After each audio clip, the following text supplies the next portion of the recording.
Angry and grief-stricken family members are getting the long overdue ashes of their deceased loved ones. Last week, a 6 News investigation uncovered delays of up to 4 months at a funeral home in Benson that had closed. The owner told our Mike McKnight he would open the doors this morning, and it wasn't just customers who showed up.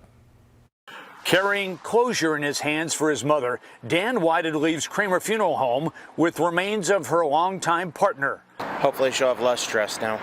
The body of 78-year-old Billy Lorenz brought to Kramer Funeral Home in early January for cremation. But owner Travis Sheffield didn't provide ashes in a boxed urn until Monday morning. He just said that he dropped the ball, and you can't drop a ball when it comes to a human. It's just not humane. A state investigation into how Kramer Funeral Home handled cremation services appears to be very much alive. I don't suppose you can talk to me. Nope. 2 representatives from the Nebraska Department of Health and Human Services showed up and spent about an hour inside, but they wouldn't comment.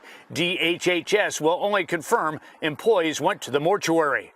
Well, some like Dan came here to pick up what he describes as the long overdue urn containing the ashes of a loved one. Others came with questions. What about the prepaid pre-need policies that they hold? Holly Negretti paid about $3,000 to Kramer Funeral Home for pre-need cremation services, covering 3 relatives. And the owner assured her the policies are transferable. It's a big relief if it gets transferred, because then I don't have to start all over. Because he said some of them might go with the same policy that I have, so I'm hoping. The president of the Nebraska Funeral Directors Association, Brian Roeder, says 5 families or more have reached out to other mortuaries.